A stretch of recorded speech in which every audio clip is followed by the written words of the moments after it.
Since a very long time, there has been an overall generalization about darkness and light. Darkness is often considered symbolic of being evil, bad, unhealthy, something fearful, and light with goodness, angelic, comfortable. This symbolism is being referenced in literature, pop culture, media all the time. The annotation of light and dark, and good and bad. This divide also seeps into dividing people based on their personality types, where introversion is considered something not so healthy, not so good, or bad, and extroversion is associated with the idea of being healthy, being normal.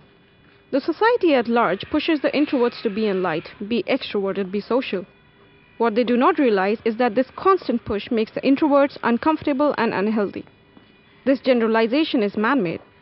We wanted to sensitize people towards the idea of getting comfortable with darkness, introversion, as when you feel comfortable in this darkness, these introverts will shine the brightest. We now had to translate this concept through interactivity. The process started with understanding our perspective associated with introvert beings, understanding its behaviors, reactions, or feelings associated with being pushed into limelight. Once we agreed on this, the second phase saw us trying to conceptualize how to showcase these behaviors through physical computing. Here we work with different senses of light, sound, movement, vibration, action, and reaction. As we kept experimenting with different areas of code, we realized how the structure of a program affects the true execution of our concept. How the code we wrote depended on external stimulus, light and its varying thresholds, and the associated responses to the threshold of light being received.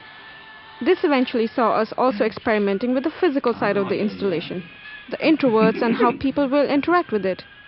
We thought about different materials we associated with the introverts, their behaviors, the shapes we wanted to work with, how we visualized the bots, when we eventually moved to an abstraction of the bots. The cylindrical round elements and the roundness gave them an organic feeling for visual interaction, while still being functional when it came to mechanics. Once we worked on the skeletal structure of the introverts and put the organs inside, and our introvert became alive, we added the sense of touch to invoke a feeling of empathy in people who interacted with it. We now progressed into understand how and where will people interact with it. For the moment, we worked on a setup in a dark room, where the bots would shine in the darkness. There were LEDs inserted inside like they're talking to themselves. Upon entering, the lights themselves invited the people to interact with them. But we wanted to see whether we could invite people to interact with them furthermore by introducing game mechanics. I would buy something like this. This led us to work with the elements in spatial architecture. How introducing abstractions, maze-like elements can add elements of playfulness, curiosity, and truly see people's reactions when you include elements of games. So after bringing the elements together from visual design, interaction engineering, product design, and spatial design, we had to test our theories. Our concept came through and we received interesting feedback which led us to the conclusion there are so many more ways we can iterate on this concept. But we did achieve one thing in the end.